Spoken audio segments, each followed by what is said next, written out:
You postpone the same repetitive task for the fifth time, then spend 20 minutes building a shortcut that removes it almost completely. What looked like laziness may contain a question that industrious people sometimes miss: why is this process so wasteful? If you are among people who keep resisting tasks that seem needlessly difficult, ask what this experience is responding to and what would make it more useful. That question opens a better conversation than another quick judgment about your personality. People sometimes reduce using laziness as useful feedback to believing every reluctance proves weak character. That conclusion is too small to explain the experience.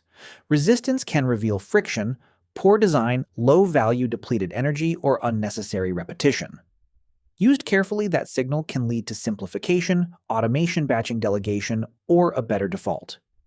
The behavior can make sense without being ideal, and understanding its purpose does not excuse every consequence. There is no single personality type behind using laziness as useful feedback. Temperament, learning, stress, relationships, culture, and practical circumstances can combine in different proportions. Treat this explanation as a framework, not a diagnosis, and keep only what matches the evidence of your life. Start with one possible mechanism. Repeated annoyance draws attention to steps that may no longer serve a useful purpose. Hold this first explanation lightly and compare it with what your body choices and energy actually do. Compare this first clue across several situations before deciding what it means. Watch how that looks in a workday. You create an email template after typing the same response dozens of times. In the first scene, the need beneath the behavior matters more than how the behavior looks from outside. Read the first scene through need, timing, and aftermath rather than appearance.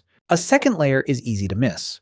The desire to save effort can motivate tools, templates, checklists, and automation. The second explanation becomes useful only when the same conditions repeatedly produce a similar response. Use the second clue only if it predicts more than one response. The experience becomes clearer in private. Bills become automatic because remembering them adds risk without adding meaning. The private scene reveals whether the response brings genuine recovery or merely delays discomfort. Use the private example to compare real recovery with delayed discomfort. The third piece concerns attention.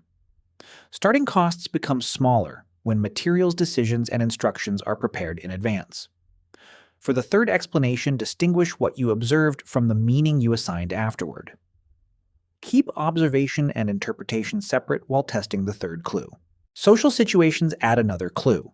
A weekly meal plan removes the nightly decision that kept leading to expensive takeout. The social scene shows what happens when belonging, visibility, or another person's expectations enter the equation. Let the social example reveal the extra weight of belonging and visibility. Another part appears under pressure. Batching similar work reduces the mental switching required by scattered small tasks. This fourth possibility matters most when pressure changes the intensity, timing, or cost of the response. Pressure is the comparison point for the fourth clue. Now place the same response inside a stressful week. You spend an hour designing a system to avoid a 10-minute conversation that still needs to happen. The stressful week example separates a stable preference from a temporary response to depleted capacity. Use the stressful example to check whether depleted capacity changes the response. A final mechanism helps explain repetition. True exhaustion can resemble laziness, making recovery more effective than another optimization system. The fifth explanation should increase choice. Discard it if it only supplies a more sophisticated insult. A useful fifth clue creates options instead of another fixed identity. One final scene separates a trait from a trap. A day of rest restores more useful energy than rearranging the task list again.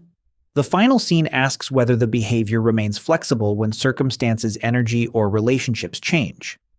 Let the final example test whether choice remains available as circumstances change.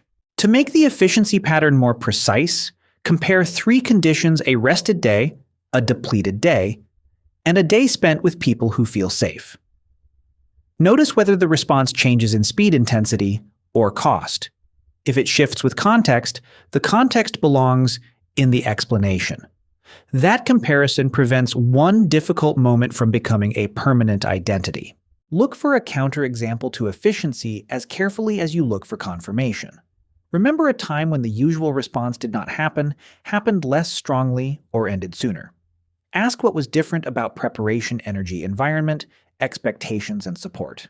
A counterexample reveals the conditions that make greater choice possible. The hidden cost of efficiency deserves equal honesty. Laziness is not automatically wisdom. Sometimes the task is important and uncomfortable, and the shortcut is simply avoidance wearing an efficiency costume. Preserve whatever the response protects, connects, restores, or clarifies. Change the portion, reducing freedom, straining trust, or moving you farther from what you value. Start by observing the pattern. When resistance appears, ask whether the task should be done, simplified, automated, delegated, batched, or deleted. A second step is practical. Measure the time spent building a shortcut so optimization does not become a larger hobby than the work. Third, make the change specific. Prepare the first step in advance by placing tools, links, files, or materials where action begins. Fourth, make the new response repeatable. Create defaults for low-value recurring decisions while preserving attention for work that needs judgment. Fifth, use support carefully. Batch administrative tasks into one container instead of allowing them to interrupt every day. Sixth, review what actually happened. Distinguish depletion from boredom. One calls for recovery, while the other may improve with a shorter sprint.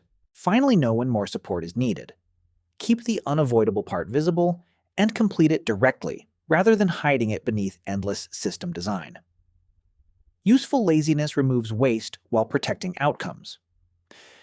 If results deteriorate, relationships absorb the cost, or deadlines keep moving, the strategy is no longer efficient. Flexibility means choosing among several responses instead of being pushed into one move. An understandable response does not have to become the only move available. Try one 7-day experiment designed for efficiency, but do not repeat a generic ritual every day. Choose one relevant action, use it in a real situation, and record the outcome. Keep revise or discard the experiment according to evidence rather than guilt. The next task you resist may not need more force. It may need a better question. Spend effort once to remove needless effort later, then use the energy you saved on something that actually matters. The goal is not a new label. It is enough understanding and flexibility to make a more deliberate next choice.